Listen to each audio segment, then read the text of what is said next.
All right, here we go. The Front Row Podcast with Coach Mark Gottfried. And before we begin with my amazing guest, I'm really excited to have Jay Wright, former two-time national championship coach and Hall of Famer, coached at Villanova. But I love the intro. That's my producer, Murphy Cargis, who was the bass player for Sugar Ray for 22 or 23 years. So you're in rare company, Jay, because I'm sitting here with a legend as my producer. So we're having fun.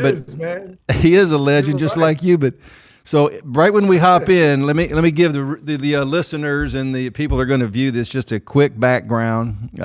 Most people that follow college basketball know that you won 2 national championships and 6-time Big East championship and Hall of Famer, gold medal winner in the I think it was 2020 Olympics, if I have that right.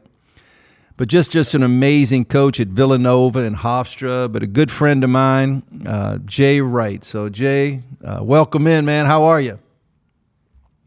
Doing great, man. Great to see you, buddy. Not as good as you. It looks nice out there in Cali, sunny and bright. It's not bad in You're looking good, man.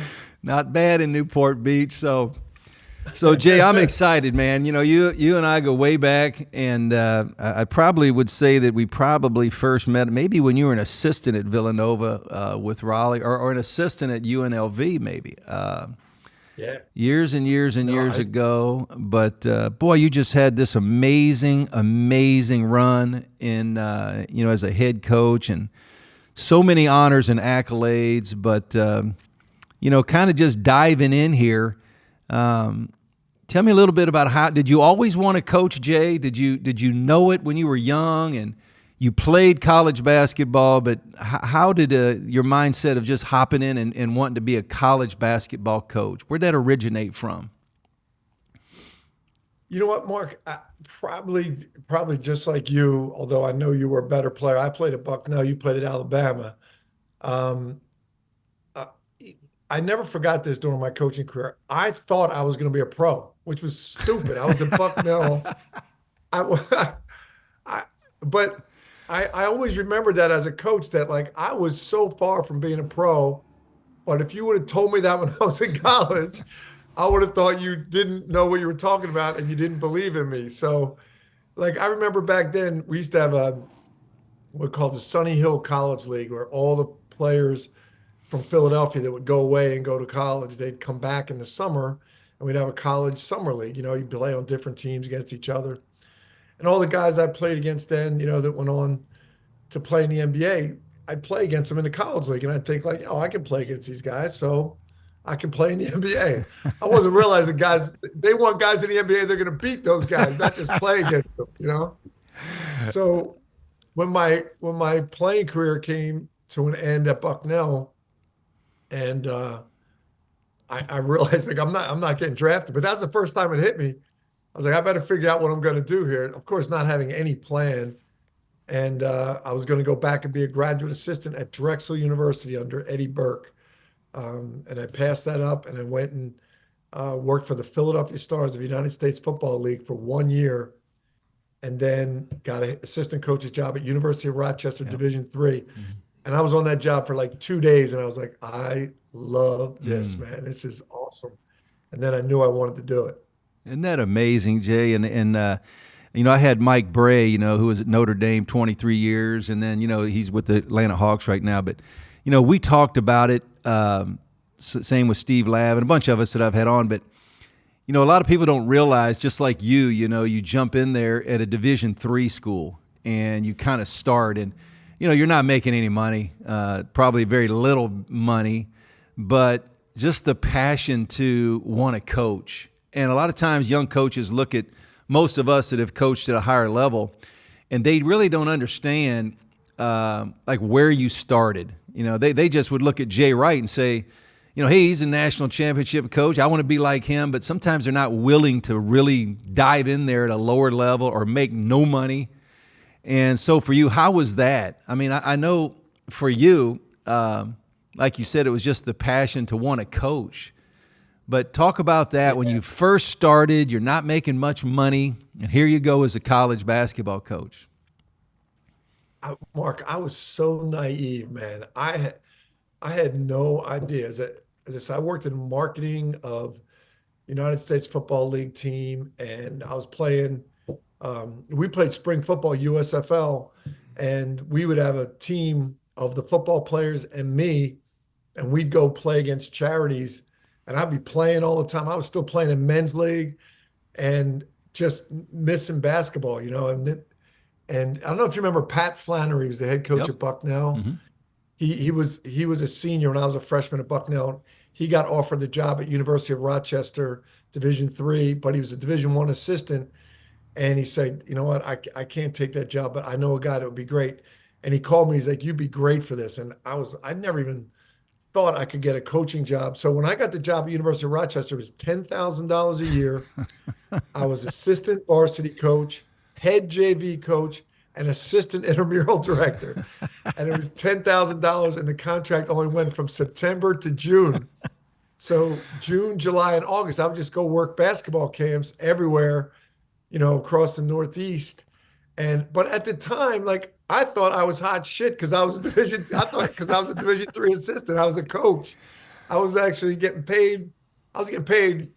So it was like less than $1,000 a month to be a coach. And I thought it was the greatest job in the world. I was loving it. Isn't that funny, Jay? Because I can remember at UCLA, I was making $600 a month as a graduate assistant, my first job, and one of my buddies worked in sales for U.S. World and Report. And he got a contract like for $40,000, and I remember walking into Jim Herrick, was like, my buddy Rob, he just got $40,000. I mean, I was so excited, like that's a lot of money, and because I wasn't making anything, and I look back on it, I would laugh about it, that $40,000, but I was the same as you. I just jumped in because I wanted to. I wasn't motivated by money at all. You just loved hopping in and wanting to coach, and you had that bug, and it's amazing. So true. Jay, who were So some of the true. guys as a young guy, and you look back now and that kind of helped shape you a little bit, or mentored you, or who you'd learned from? We all did, and people helped us along the way, and they gave us opportunities. So Well, for you, who was that? you're so right about people that I always try to remember that too in coaching. I know you did the same. Like I, if Pat Flannery doesn't say to that guy at Rochester, interview this guy, Mike Neer was the head coach at Rochester, lifelong Division III head coach, great guy. And he hires me. I have no coaching experience, none. And he was great for me. Like, of course, with my lunatic mind, after 1 year as assistant coach, a Division III head coaching job opens up in Philly. I'm a Philly guy. No one ever leaves Philly. So I think I'm going back to Philly. I want to be a head coach. He's like, dude, you've been assistant for 1 year. You're not ready to be a head coach. But I thought, hey, it's I played Division I. It's only Division III. I could do this. I remember him sitting me down on the football field. We were out. He used to walk around the track. He's like, yo, sit down. He's like, dude, you're not getting, guys are going to apply for this job that have been coaching as assistants in Division I for like 10, 15 years. You've been 1 year Division III assistant. You're not getting this job. And it was like those conversations, and I believed him. I was like, all right. But before he told me that, I thought I was getting it. And he was a great mentor to me. And then there was a guy, Eddie Burke, I worked for at Drexel University for 1 year, but great dude, old school guy, Philadelphia legend, was a high school Philadelphia coach, then a college coach at Drexel. And then Rolly Massimino. After that, when I worked for Rolly Massimino at Villanova, he looked at a Mark, and I don't know how you work for some great ones too, but he looked at you like everybody was family. You were his son. It was like, it was like a part of the Italian Mafia. It was like, I'm going to take care of you. You're going to do what I tell you to do. I'm going to make you a head coach. And that's really the way he looked at it. And he groomed all of us to be head coaches. And he took pride in his guys becoming head coaches. But on his timetable, he told you when you were ready to go. You didn't decide that. But he was great. He was great for me for my whole career. What are some things, one or two things that would stand out? Because from a distance, obviously, and I met Rolly. He was always friendly. He was always kind, and you talked to him. I had great conversations with him. Sometimes out on the road recruiting, but and I didn't know him well, obviously. But what are some nuggets that maybe if you look back, and obviously he was a great coach. He had a personality bigger than life. But maybe a couple things or something that kind of just, if you look back and you say, wow, I really took this from him. And because we all were groomed and people helped us. So for you, what were maybe one of those, two of those nuggets that you might have got from him? Before I share a nugget, I'll show you a classic that just hit me a couple months ago. But all his staff everybody was Italian on his staff. He took great pride in that. And we would go out to dinner, and it would always be an Italian restaurant. No matter where we recruited him, he'd find an Italian restaurant. They'd open for him at 1 in the morning, and he'd go in and like, this is my whole staff. Everybody's Italian. After about a month, I was like, Coach, you realize I'm not Italian, right? He said, what? What do you mean you're not Italian? I said, I'm not. He said, how could you not be Italian? I said, you never asked me if I was Italian. He said, I would have never hired you if I didn't think you were Italian. I was like, well, you didn't ask me. He's like, don't ever tell anybody you're not Italian. So he passed away a few years ago, and we had his funeral here on campus at Villanova, and I did the eulogy, and I told that story, and I said, now I can finally admit I'm not Italian. So a few months ago, my son does one of those ancestry searches, and it finds out we're like 10% Italian, which I never knew. God rest his soul.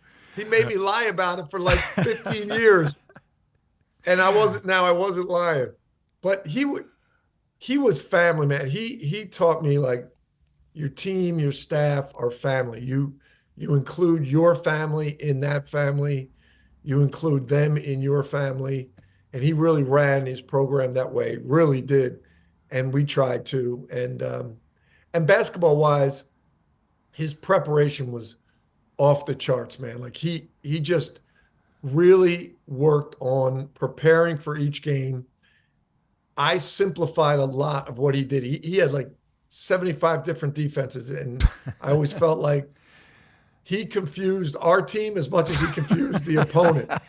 But he liked it that way. Like, we would tell him sometimes, we had all these matchup zones. We'd watch a film. We're like, Coach, look at Calvin Bird here. He's our power forward. He don't know what he's doing. He's like, don't worry about it, because they don't know what he's doing either. And I kind of took that defensive matchup mentality and really simplified it. But I just love the way he prepared defensively differently for every team. I think that's probably one of the areas he helped me the most, but he helped me a lot in everything I did. Jay, and that's amazing, because we've all had people that have helped us, and sometimes people forget who helped them along the way. And I've never felt like you're one of those people. You have great respect for people that kind of helped you along the way, because none of us would have gotten to the level we coached at without people helping us, like Jim Herrick to me. And I go to UCLA, and I'm a graduate assistant, and I'm at his house at Thanksgiving and Christmas, and kind of like you with Rolly, where all of a sudden, somebody brings you into their family. And, coaching, and it's one of the things I miss, is that camaraderie of that, that togetherness with a group. I think when you're out of coaching like you are now, for me, I miss that sometimes. And I imagine you, because that's the way, you were brought up in coaching, but that's the way your staff was, and all the guys that you helped along the way that became head coaches, which, it's been a lot of guys that they were your assistants that became head coaches, but just that family. And I'm looking out for you, you're looking out for me, but we're more than just boss and assistant coach. It becomes a great family. Would you agree? So true. So true. One of the things that I've enjoyed, there's a couple things, but I have enjoyed being retired, being able to spend more time with those guys. As you mentioned, the guys like Tom Pecora, Joe Jones, Billy Lang, the guys who are head coaches who, as when we're in it, we see them on the road, and, you sit with them, you hang with them, and you love that time, but then they got to do their thing. You got to do yours, or you play against each other, which I always hated, playing against my assistants. But now you can actually spend time with all of them. I enjoy that. The other thing I really like, which is really cool, Mark, about our fraternity. And I think our era, mine and yours, might be the end of this, but doing games for CBS, we do like a 12 o'clock game on Saturday. So on Friday, we go in and watch both teams practice.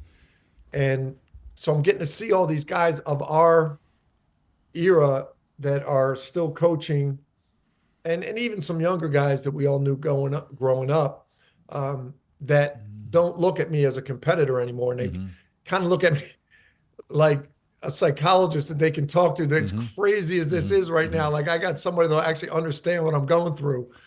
Our producers started saying, like, Jay's going to go over in one car because we're not waiting for him to talk to these coaches anymore. We're all going to leave and go to dinner.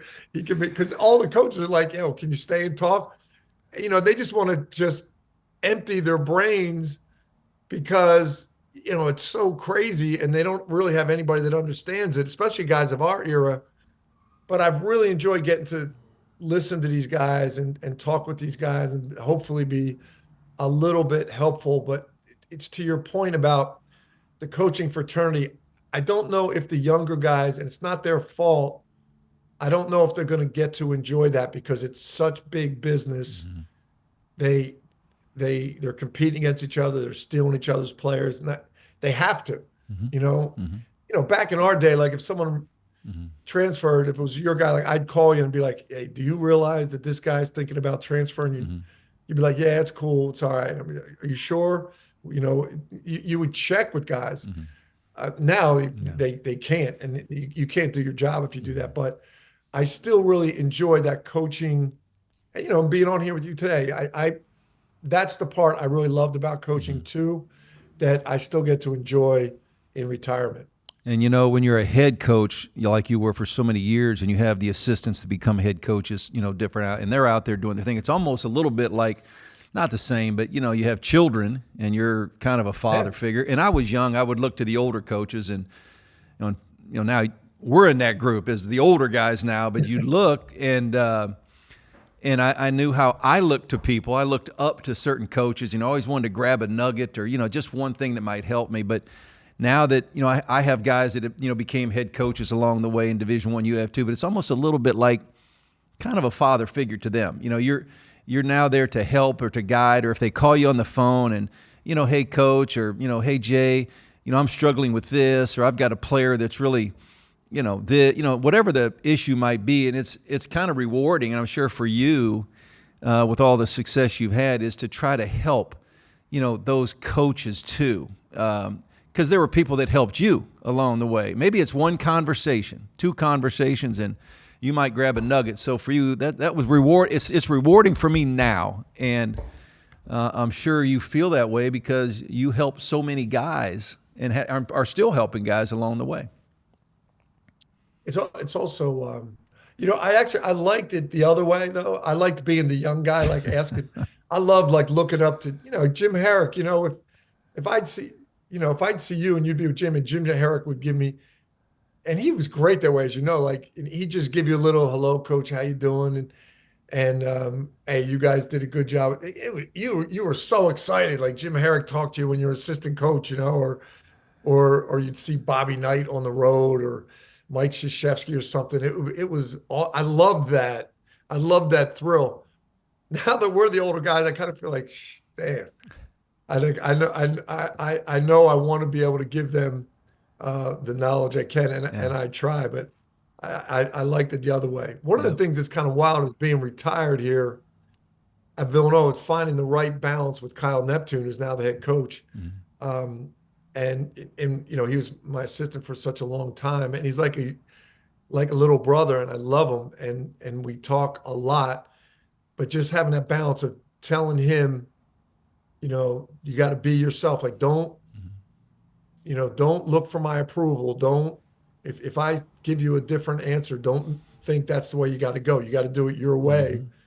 And that's one of the things I learned, luckily, in time in my career, that in early, I tried to be just like Coach Massimino, and it was not working. And I was lucky to survive that when I figured out, like, I got to do some of the things he did, but I got to do it my way. And it's something that I try to share with younger coaches, like, pick the brains of people, but you got to figure out who you are as a head coach and what you're willing to live with and not live with. And that's hard to do when you're a young coach. You know, Jay, I've always, admired you and the success, but just as a person too, there's a lot of coaches that, I think kind of get caught up in the hype and they drink the Kool-Aid, that they're, they halfway invented the game. And, with 2 national championships, been inducted into the Hall of Fame, and I think 5 or 6 time Big East champion. And, I can go on and on and on with all the accolades, and you just did a great job, but you've always been, very humble. You've always had this humility about yourself, and you could easily not, with the successes that you've had and the career you had, but you just always seemed very grounded, and I've always admired that about you, that it doesn't seem like you've ever felt like you're bigger than the game, and, you've had so much success, and, maybe like that, where did that kind of part of your nature come into play for you? You know what? That's a good. No one ever asked me that. I don't know. I swear, Mark. I still feel uncomfortable. That's what I was saying about, like, we're the older guys now, and I'll go somewhere and and then I realize, like, somebody's talking to me, like a young coach, and they're looking up to me, and I got to kind of catch myself, like, oh shit, I better step up here. Like, this guy's looking at me like, like I used to look at Rolly Massimino, and because I just don't think of myself that way. I just, man, like you said, you were a graduate assistant. I remember those days so clearly. We were at UNLV when you guys, you and Lab were at UCLA. We were struggling. That was a struggle, man. I know, and I remember starting at Hofstra, and we were like in our 3rd year going recruiting, and I was so naive, and we went into a home visit, and the mother said, well, I heard if you guys don't win this year, you're getting fired, and came out of there, and Tom Pecor was my assistant. I was like, you believe she would say that? He goes, yo, dude, we're getting fired. If we don't win, we're getting fired. It's for real. I just remember, though, I just know how close we all are to that, always in coaching. And I never want to forget that. And I realized, like, if you win a national championship, when you really look back on it, how many good breaks you got. Like, usually sometimes you get bad breaks. Like, I remember, like, I talk about a lot, Mark, the year that we were number 1 seed, and you guys beat us in the 2nd round. And we had a great team. As a matter of fact, that team, I'm not sure exactly, for Villanova, won the most games in the season of any team. But that was just a bad. You guys were a great team at that point. It was a bad matchup for us. We didn't play bad. You guys played great. And I just, so many times you lose games like that, and if you're really honest, you just say, hey, that was a really good team that was playing great, and the way we matched up, your bigs were quicker than ours. It wasn't a good matchup. So if that's true, then when you win it, you got some breaks too. You got some good matchups on your end, and I just don't think you can forget that. I don't want to forget that. And I hope that helps me keep that. I want to stay humble. Yeah. You've always been, Jay. And that's one of the great attributes about you. And, I'm going to kind of go back and talk about, I think it was 2008. I want to say that was the right year. And I was your assistant coach in the Pan Am games. It was I think the last year that we, the United States and USA Basketball, I think it was the last time they sent college players. So we've got to go to Rio de Janeiro, and you're the head coach, and we're playing against, we got 18, 19, 20-year-old guys, and we're playing against guys who are 28, 29, 30, 31, pros. I mean, they're pros, like been pros. And we're down there, and USA Basketball switched it up after that, and they made the Pan Am games with older players. But I remember, working with you, and your ability, in my opinion, Jay, to take, and it's such a short amount of time to build kind of that team camaraderie, but you did such a good job of kind of bringing that team together. And even though we didn't do great, we got better as the tournament and the games wore on. But your ability to kind of blend everybody together and create that atmosphere of team and family, even in that one, we didn't win it, and we didn't bring the gold home, but it was a great experience, and for me to learn from you, and because you're always stealing information from each other and you're carrying stuff. But what a great experience we had. I mean, we love to win it, but Pan Am games, I think it was at 08. I want to say 08, and we had an awfully good team. I'm thinking you're right, around 08. Yep, and that was fun, man. But that was crazy when they said, we want you to coach the Pan Am team, and Mark Gottfried, James Jones will be your assistants, but you guys are going to get your butts kicked. Like, what? Like, yeah, man. If you remember, Mark, those teams that we were playing against were playing in that to qualify for the Olympics. Oh, yeah. So they were saying that their best teams, that Argentina team, there was pros on that team. I can't remember if Ginobili was on that team, but they had guys from their national team on that team, and our young guys, remember everybody, Maynard got hurt, Ellington got, everybody, they were just getting beat up by men. Mm-hmm. And we had a crew too, didn't we, man? That team. I just played golf with Drew Neitzel in Naples from that team. How about that? I hadn't seen him since we were on that team. Was the last time I saw him. And we were telling stories about that crew. But you and James Jones were great for me because I was a lunatic, and I thought they told me you're not going to win down there, and I was thinking, well, we're going to coach these guys up. We're winning. I don't care if they're pros. We're winning. And you and Jay, you were great. Like, Jay, we got to chill with these guys. They're like they're giving you the best they got here, man. They're giving, and I'm like, no, we got to be better. We got to be better. We can win this year. Yeah, we could, but you got to chill on them a little bit. You were great for me on that squad. I'm going to tell on you right here because we trained in Philadelphia. I think it was, what was the name of the school? A small college there in Philly. Haverford College. Haverford College. And I had a couple of my sons, my younger sons, and they had to be about, I don't know, 8 or 9 or 10 years old. And they watched practice. They were in Philly with us before we flew to Rio de Janeiro. And then you were so great to them. They every time they see you from here forward, they're like, hey, there's Jay, there's Coach Wright. And they loved it. But they went and hung out at your house, I think, one afternoon with your wife, and then you came back, and they were very, very young. And I just remember them telling me one time, they're like, Dad, we really like Coach Wright, but boy, he swears a lot, Dad. That's all they could remember. So I'm telling on you, but you were so good to my kids, so I'm just appreciative and thankful, and they remember it. Like, they remember how nice you were to them, and your wife was nice to you, and they were playing at your house and hanging out, and they just had a great time with you. Isn't that funny? They're the great times of coaching, and you get connections of guys like that. Because the same way with me, like every time I'd see it, I'd always think, I'd see you coach, but I was thinking, man, I wonder how the boys are doing, man. It's such great kids. That was, I'll tell you what, Mark, that was one of my challenges throughout my coaching career, man. Man, when I would get on the court, I could get crazy, and it was always a challenge. And we had priests in Villanova. One of my first couple of years, one of the priests brought me up to the monastery and had me saying prayers on the altar about my mouth. Help Jay with his tongue, And it was always a challenge. I got better, and then I had my wife behind me. One time, one of our boosters, we were bad in the early years, yelled at me. That was like yelling at me during the game. And I turned around and told him to shut the hell up.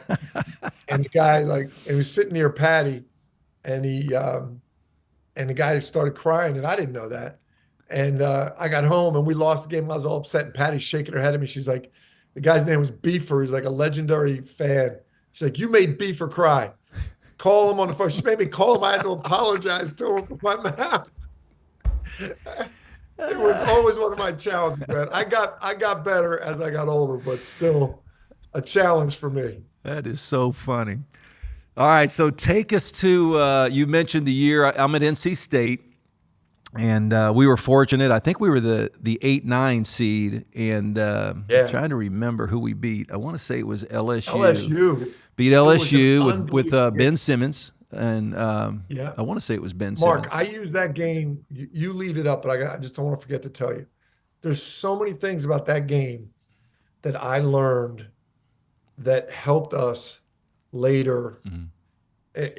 You guys taught us so much, but lead us up. But I just had to tell you that because I reference that game all the time. Yep. Well, you guys were really good. I mean, really, really good. And I remember at UCLA when I was an assistant coach in '94, we were the number 1 seed. Or no, we were a 5 seed that year. And we lost to Tulsa in the opening round in Oklahoma City. Right. And for about 3 days, we were convinced we were fired. And UCLA losing to Tulsa.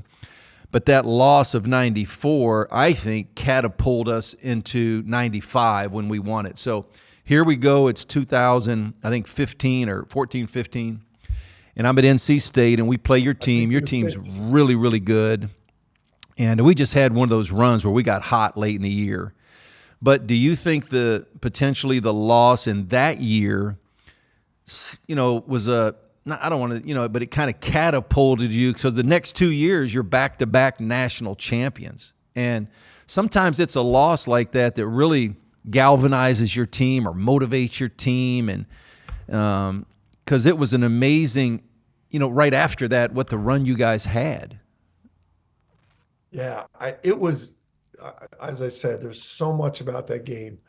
One of the things was if you remember, we played Lafayette in the first game, and we couldn't miss a shot. We might have shot like 65%. We won by 40, and Lafayette was not that bad. We just played out of our minds, and we went back and we watched. You guys were playing the next game, so we were eating and we were watching your game. And if you remember, obviously you remember this, you guys were down and you were pressing to come back against LSU, and you were fouling them. And they were missing free throws, and you guys kept making plays and making plays. So as we're watching the game as a team, like LSU's up at the end, you kind of feel like we're going to play LSU.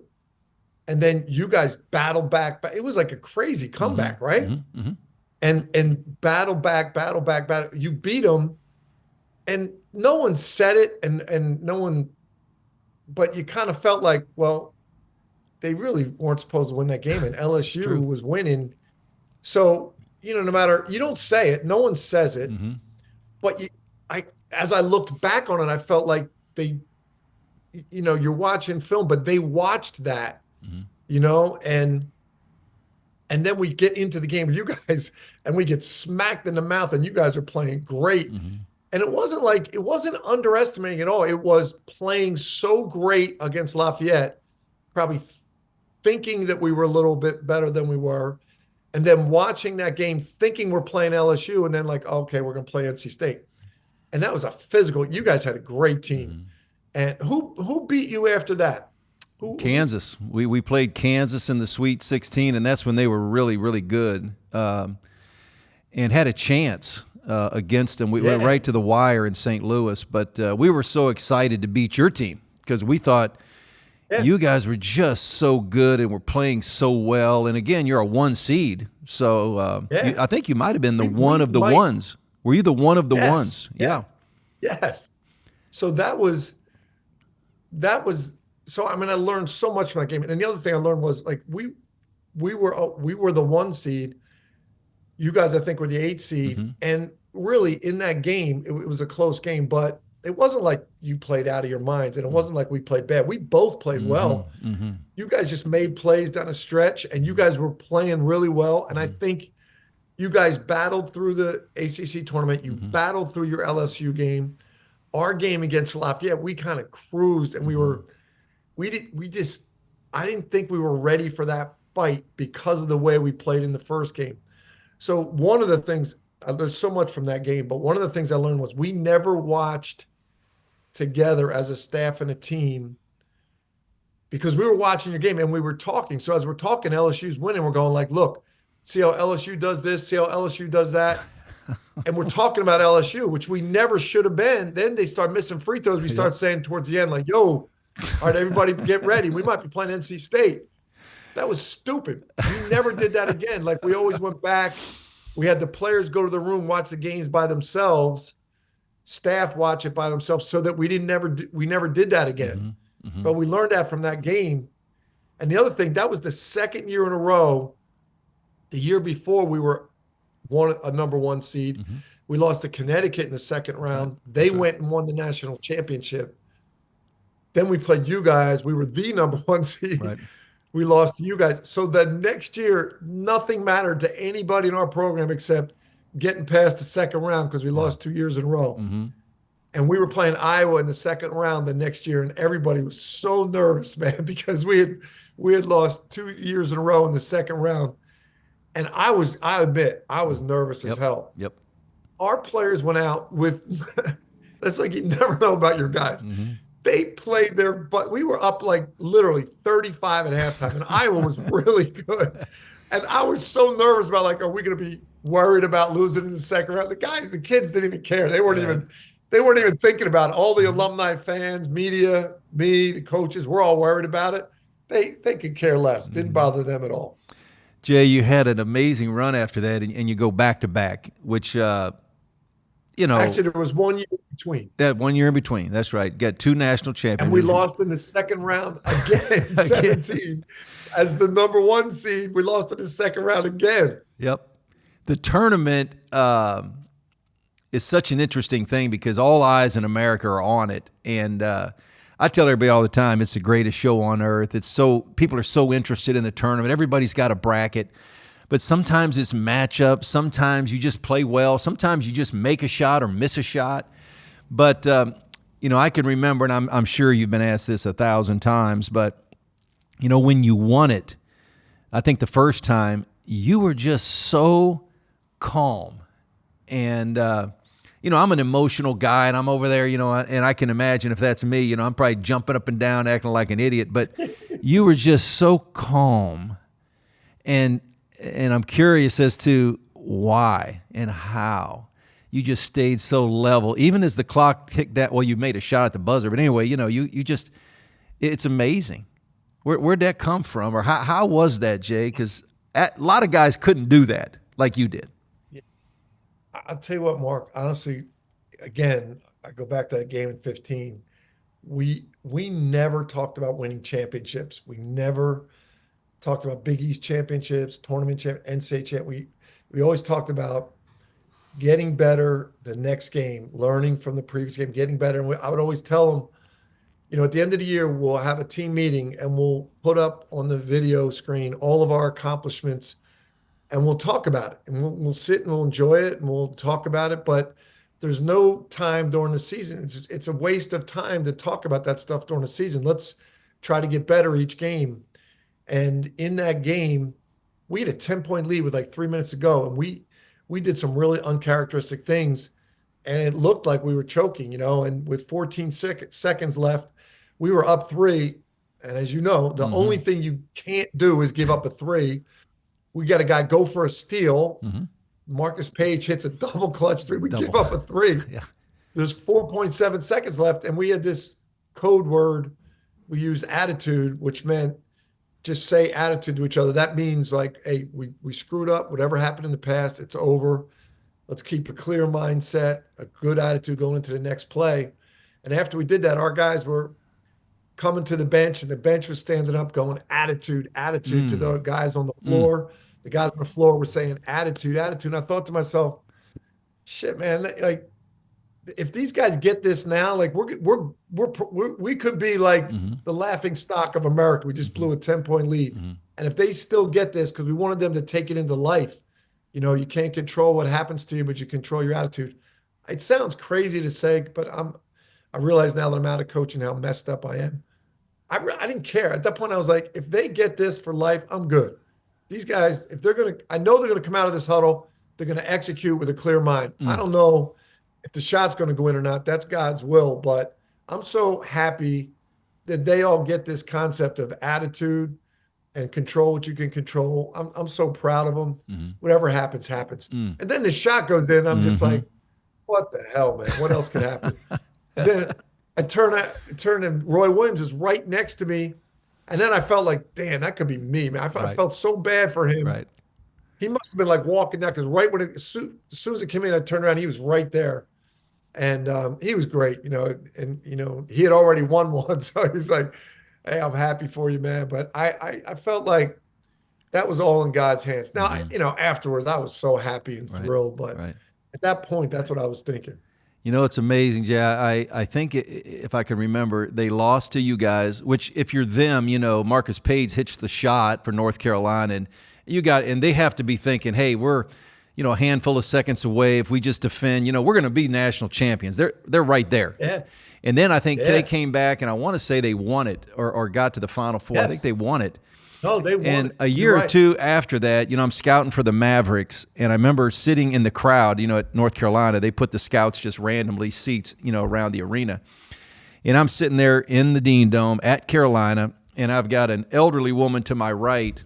And here's Roy Williams, who's obviously an amazing Hall of Fame coach, who had been one shot away from winning it, then winning it, and had this amazing run. And they're playing like Bucknell in the first, it was early December game, maybe I think it was Bucknell, and this lady is just chewing Roy out. I mean, like that he didn't know if the ball was pumped or stuffed in her mind. She was just crushing him, and I remember sitting in the crowd going, "Are you kidding me? I mean, are you kidding me?" But that's the nature of coaching.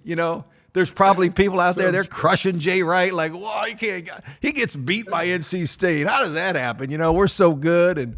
But then you come back and win it. So sometimes it's the bounce of the ball. It's just the bounce of the ball sometimes. And but that run you guys had was. You said that earlier about being humble. Like, you got to be honest with yourself about, like, I remember John Giannini, I don't know if you remember him, was the coach at LaSalle. He was a coach at Maine when I was at Hofstra, and he had a great team. And his best player broke his wrist the day before we were going to play him in the tournament. They were better than us, and he goes down. I'm at Hofstra. We go to the NCAA tournament. He doesn't, and the guy was a senior, and I get the Villanova job. He gets a LaSalle job, which is a great job, but it's not Villanova. And really, what's the difference between us getting those jobs? That Like his guy this. broke his wrist. Just really, like it this. really was, man. Isn't that- And you got to be honest with yourself about that. Oh yeah, yeah. Sometimes it's the bounce of the ball. So, all right, let's come a little closer to the present. So, and I want your take on this, because for me, as I watch my guys who, and we both have a lot of players that have played overseas. They've done well. They've made a lot of money, and some guys don't even play basketball. And you're just as proud of your players, as they go through life. I've had, even back to Alabama days, they've honored a number of our teams when I was the coach there. And some of those guys are in their 40s now. And when I'm with them, I'm just so proud of them. Like, they're great citizens, they're good people, they're good parents, they're good husbands, and it's like, man, you guys grew up and just so proud. But for you, and I know you've had so many guys like that, but as you're watching now, let's bring it right to speed. You're watching the New York Knicks. I know you've talked about this probably ad nauseum with folks, but here you are having three guys, and that team epitomized, the New York Knicks, I think, your teams. Like, they remind me of your teams. They just, man, they play hard. They play tough. Josh Hart's getting every rebound at 6 foot, probably 4 on his tiptoes, but that's got to be just an amazing feeling for you watching, the current Knick roster, because it reminds me of your teams, just like you coached. It is. It's like, you explained it very well in terms of how we look at our former players. And I had a little difficulty, as you said, with the Sixers series, because I'm a Philadelphia guy. I grew up here my whole life, been a Sixers fan, and we actually had Kyle Lowry on the Sixers, and then we had two of our former players, Doug West and Reggie Redding, our assistant coaches for the Sixers. So, just like you said, they're not players, but they're just as important to me. Yep. So we had 3 going against 3 in my mind. Now, to everybody else, it was like, oh, the Nova Knicks. So I I went to the mattresses on that series. I didn't talk to anybody because I didn't want the Sixers guys to feel like I was going for the Knicks, which I wasn't. But watching those after that series, what all the stars kind of aligned because they're all in perfect roles where Jalen was the cerebral leader of our national championship team in 18. He learned under Ryan Arcidiacono in 16.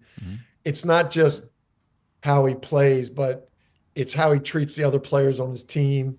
When Julius Randle was on that team, when he was playing, Jalen made sure Julius knew, and everybody knew it was Julius Randle's team. He's smart about that. He gets it. And then Josh Hart was our emotional leader on the 16 team, and on that 17 team that was the number one team in the country that got beat in the second round by Wisconsin. But Josh, no one really talks about it, and I get it. But in 17, we won in 16. In 17, Josh Hart was a finalist for National Player of the Year. That's right. And he played that way his senior year. He wasn't on the 18 team, but that role that he has there is exactly what he loves to do. And it's as Tibbs appreciates it, and Dante DiVincenzo, he never started for us. He only played 2 years, but he came off the bench in a national championship game, scored 34 points. How about that? So we thought he'd be coming back the next year and be like a candidate for National Player of the Year. He was a first-round pick, so he left. But like this guy's a guy that we always saw as developing into a great player, and he just got to the Knicks at the right time when they needed him to score, and that's what he can do. So it really worked out great for them, and all of us Villanova people, like we were loving watching these guys play together. It did bring back great memories. It had to make you extremely proud. So, all right, I want to do this one right here. Follow me on this. So I'm scouting for the Mavericks. I got to put my glasses on to read it, but I think I had been in you wouldn't have known this because I'm sitting in the crowd, but I think I watched your team that year. That was the year Dallas. We drafted Luka that year, and the year before they had taken Dennis Smith, who had played for me at NC State. But here was one of the write-ups I had that night after the game. I want to say you might have played Temple in this game. I can't remember, but I want you to respond to this one. So here was my write-up on Jalen Brunson. How about this one? Having now watched Jalen play twice in 1 week, I'm thoroughly impressed with his ability to quarterback and run a team. He had 31 points, made 6 of 10 from the three, had 5 assists. I think Jalen may be one of the smartest, most highly intelligent basketball players in the country. The reason Villanova is number one in the country is largely due to Jalen. He understands every facet of the game. He made shots off the dribble. He made plays in the open floor. And I go on. And I talked about how he finishes at the basket. I said he's an adequate defender who plays extremely hard, has great confidence. He always makes the right pass to the right player at the right time. And then at the end, I kind of go on, and I said, I would absolutely take him in the late first or early seconds. I don't believe he will fail in the NBA. Now, I had no idea, Jay, that he was going to be as good as he's become. But I said he has way too much confidence and leadership skills to fail. How about that? Do you think I somewhat hit it on the nail on the head sitting up there with your team? Awesome. But I had no idea. Did you have any idea that he was going to be, Jalen Brunson was going to be doing what he is doing now? Because it's amazing. No, I can't say this. I really thought, and I have to be honest with this about this, and I don't know what. I've said this a couple times. Jalen hadn't said anything to me about it, but I really thought he was in the perfect situation in Dallas in that I thought he would be what he was in Dallas, a great point guard that could run the team with a superstar player, could win a championship. I thought he was perfect in that I knew he could score, but he was smart enough to have a guy like Luka get him the ball. When Luka was hurt or when Luka wasn't going good, he could take over and score. I didn't see him being Luka, right? And what's amazing about him, and that's exactly what you identified, his confidence. He made that decision to go to New York to be Luka. Like he knew in his mind, even though there's no one's benefited more from his abilities. I got 2 national champions because of him. So I believe in him 1,000%, but he even has a little bit more belief in himself than I do. Well, now it's changed, but to make that decision to go to the Knicks, I was when he was making that decision, we were talking, and I was basically like being like a parent, like do what you think's best, man. Like I said, you go to the Knicks, it's going to be on you. You go there, you're in a great spot. So either way, your choice. But I wasn't going to tell him, you need to go to the Knicks and be the man. I wasn't confident enough to say that. And he made that decision, and it's incredible what he's doing. And he's so comfortable in that. That's the one thing I should have seen. And I think that's what you were alluding to. On his high school team, he played on a public school regular team with regular guys, not one of these high-level high school teams. And he was the man, and he carried them, and they beat some of the top teams in the country. When he came to Villanova in 16, Archie Diacono was the man on our team. He played a backup role, but there was times you could see he was uncomfortable, but he did it. As soon as 17 came and he was the man, he was so comfortable. In the playoffs with Dallas, when Luka went out and was hurt and he had to take over the team, he was so comfortable. He just loves that role. Jay, don't you agree? I hope you do, but I'm interested in your thoughts because, first of all, when you're in the NBA and you're the guy that's becoming the leading scorer, the guy that he's amazing on how many different ways he can score, the floater, the jumper, the ability to finish at the rim. But I think general fans, they underestimate every team you're playing against is looking at Jalen and saying, we're shutting him down. Somebody else has to beat us. That guy's not getting 30 on us. He's just not going to. And he's in New York City, which is probably one of the toughest markets where you have to, tough crowd, very critical crowd, and he answers the bell while teams are trying their best to shut him down. And he just keeps overcoming that. It's amazing when I watch him. But wouldn't you agree? Like general fan, they don't realize the other coach and their game plan. He's not beating us. Somebody else might, but not that guy, yet he still does.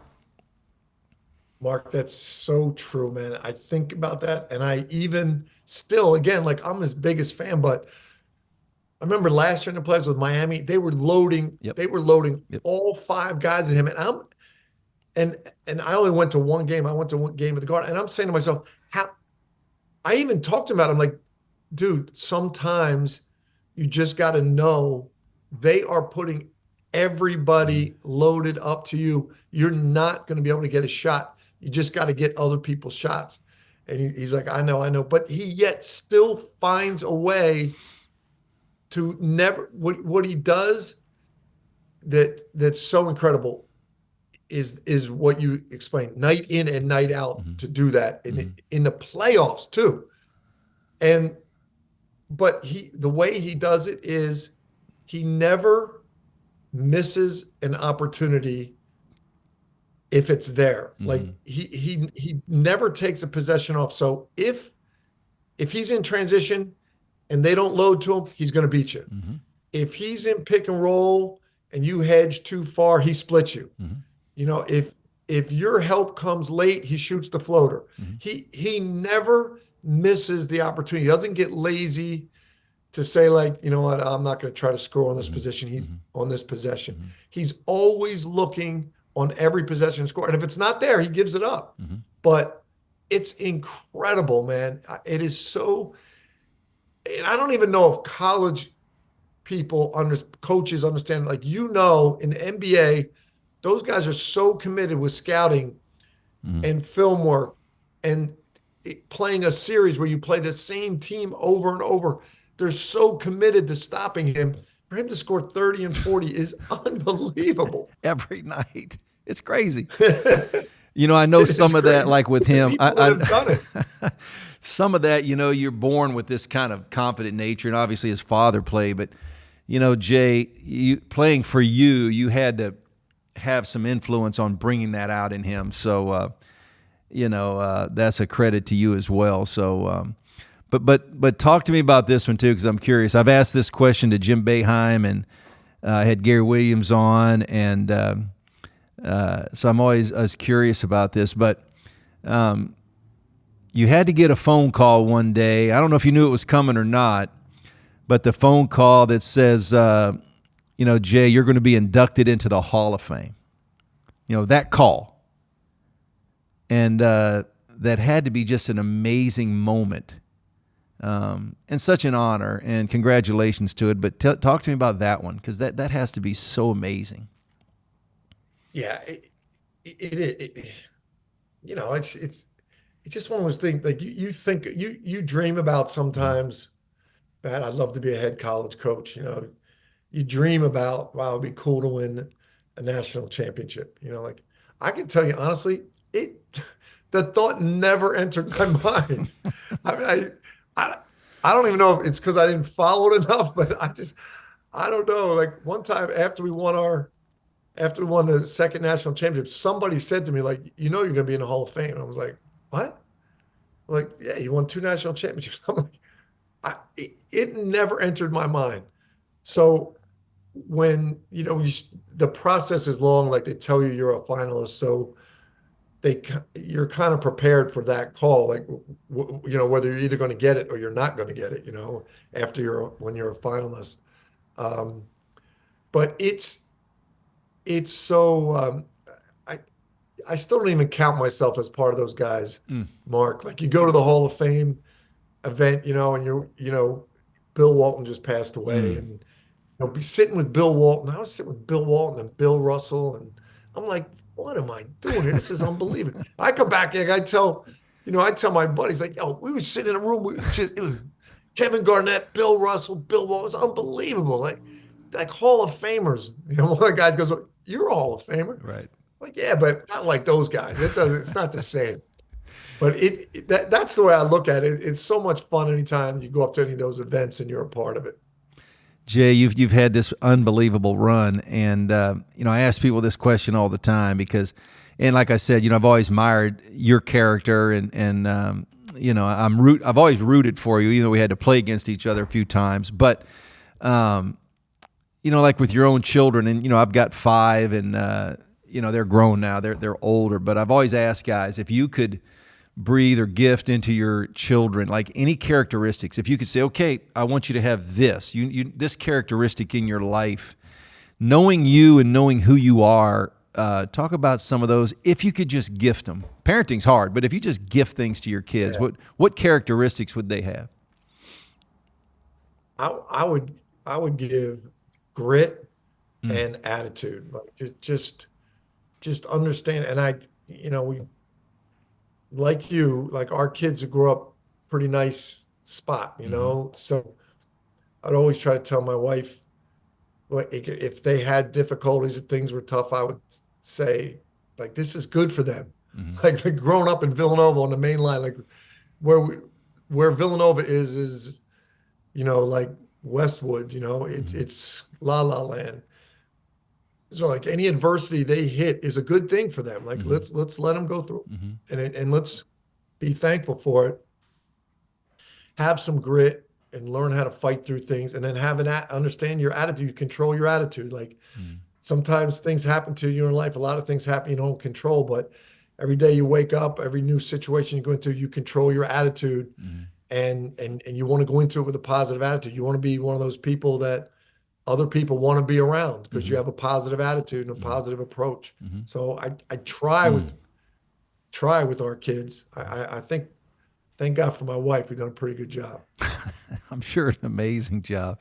Jay, we're living in a time now with college athletics, and I've had a number of people on, and coaches, and Dabo Swinney, who's won a national championship in football at Clemson, and we often talk about just the NIL. Kids are allowed to make money now, and then you've got the transfer portal where they can transfer every single year, and they're kind of just chasing the bag, chasing the money. If one school offers them more money, and it's such a transactional time period. And, I'm not coaching now and you're not coaching now, but there are things that I think right off the bat that, God, we're never going to have this again. We're never going to have that 4 and 5 year guy that we love to recruit and develop. And I don't know how you feel about it, but it's part of the landscape. I'm glad kids can make money. I'm not against that at all. But, God, I think I would miss that. Just that relationship you build. And you probably, because you were so good at that, over the 4 or 5 year period. Do you feel that way at all with NIL? Yeah, I don't NIL is one thing.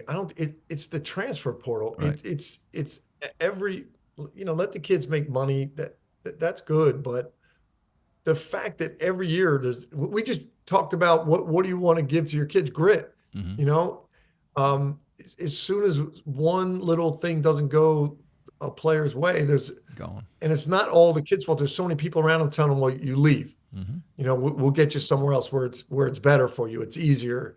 That I think is hurting the young people. And so we got to do something about contracts. They got to have contracts where they're committed to stay, where you stay on a team. And then same thing with the fans. Like you want to know, like I do games on TV where there's a guy on one team that played on the other team last year and a guy on the other team played on the other team last year. And it doesn't even happen that much in the NBA because you have contracts, you're there for a few years. So I just think we got to get to the point where they have contracts and they're committed to a school. And it's the greatest thing about college athletics is your connection to a university for a lifetime. Like, yeah, all right, if you transfer once, maybe, but to be connected to one school for a lifetime is so valuable, so much greater than the money or college or even your college basketball experience. I do miss that. I worry about, I don't want to be one of those old fart coaches being like, oh, the way it used to be. I get it.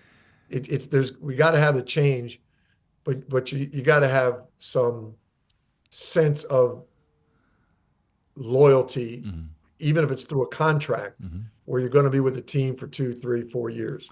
And Jay, I think you nailed it on the head, like that grit to stick to it and fight through. And that's the part that worries me for young people. And because I've had guys that, again, they're in their 40s now, and they've just told me point blank, hey, coach, I wouldn't have gotten to my second year with you. I'd have transferred. I didn't play very much as a freshman. I'd have been out of there. I would have never been there. And here you look back and you have that period of time where you watched a guy come in as a freshman, then as a sophomore. Boy, they're getting better and better. And all of a sudden as a junior and senior, man, they are really good college basketball players. And so I hate that. I hate that coaches now it's so transactional. 1 year, build a team for 1 year and then rebuild a team for the next year. And that just makes me sad a little bit for the college game. It just bothers me. I hate that. It's sad. It is sad because we did get to coach. I'm looking back on it now. It's going to be for coaching and going to be the glory days. We got to coach the glory days where guys came, got their degree, stayed loyal to the school, developed into college graduates that either went to the NBA or went to Europe, but had such a great experience of ups, downs, and came through it at the end. And really, what they have, the value they have is that they made it through. It's like a badge of honor. And that carries them the rest of their life. And when they get hit with those situations later in life, they're able to handle them because of that.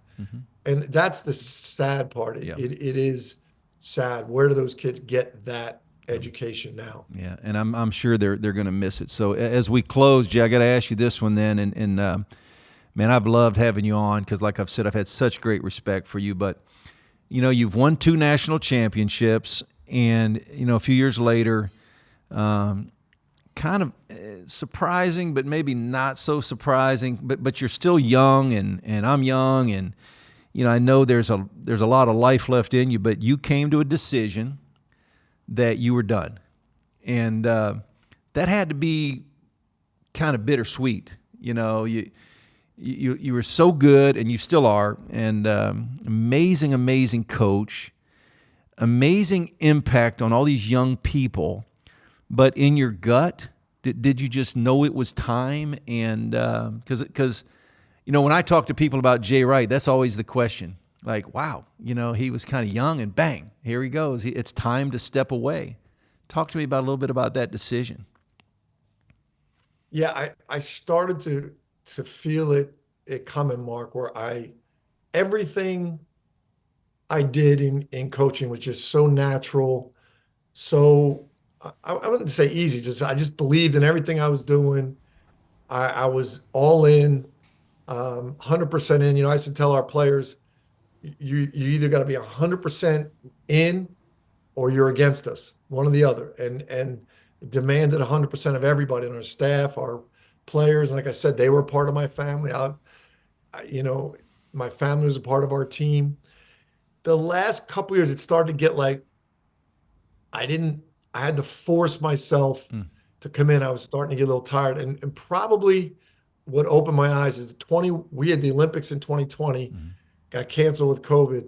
So we went in 21. So I was away that whole summer, 21 with the Olympics in Tokyo. It's getting up at 2:00 in the morning, making calls back, recruiting calls, and came back that fall, Hall of Fame that fall, which is it's like a wedding, you're going to invite everybody on. So no complaints, and then the season started right away. And I was like, I didn't have the energy that I was demanding of everybody else, and I started thinking about, I wanted to be other places, that never hit me before. And I just thought, I'm going to bust my butt through this year. And that last year, 22, it was hard going into work for me that year. I was tired, and I really felt like, you know what, I don't want to do this anymore. Once I got there and got on the floor, I loved it. And we had a great year. We went to the Final Four, and I didn't tell anybody, but I knew like, I don't want to do this anymore. And I really haven't regretted it. I didn't want to, just wanted to start to do other things. I was just 100% basketball, and I just wanted to be out and be a normal person. And I've been enjoying it. And Jay, and that's such an honest answer, and I appreciate it. You get out, and I've been out now for a couple of years, and you start to realize, well, first of all, when you're coaching, how many hours that you're actually putting in, like how much time. And I'm engaged now, and my fiance asked me one time, he said, well, how many weekends like throughout the year would you have off? And I said, off? None. She's like, what? I said, like, none. Like, if a kid calls and says, hey, we're coming on an unofficial visit, I don't care if I had a trip planned to Europe, I got to cancel it, I got to be there. And so for you, some of it's that, not fatigue, but you've done it for so long, and you've put so much time and so much energy. Then when you step out, you kind of start going, wow, there's actually a life out here. I can have a life. And it's so true, Mark. And it's funny, I kind of knew it, but I still didn't.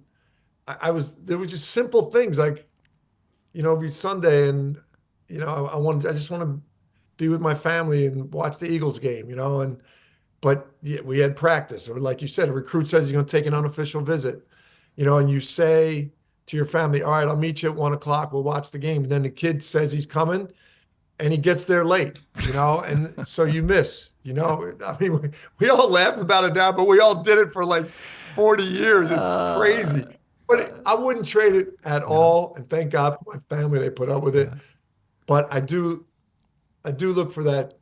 I'm enjoying the normalcy of it. I really am. I can tell you are too. Yeah. Jay, you are, obviously you've had just an amazing run, so many accomplishments, and, I could go through them all, and most people know, how good you've been, but I've always been appreciative of you, Jay. You were, like, even in Philly back in 2000, I think it was 8, and like I mentioned, my boys are at your house, and your wife's letting them play, and they're hanging out while we're at practice with the Pan Am team that year. But so many coaches, I think, they start to drink the Kool-Aid. Like, they actually invented the game, and every win they had was because of them instead of the players, and maybe a lucky shot or a missed shot on the other team. You've never been that guy. You've never been that guy, and you've just been very humble and so accomplished. So my congratulations to you. Not just the winning, but just the way you've been with your head. And so thank you. I appreciate it, man. I appreciate our friendship. And that's what I love about Coach. I'm glad we got to do this, buddy. It's been amazing. And I want to say a shout out to my producer over here, Murphy Cargis. 23 years, lead bass player with Sugar Ray. Here it comes. Jay, thank you, man. Appreciate you so much. Thank you. Love hanging with you, buddy. Talk to you soon. Okay. Thank you. Take care, buddy.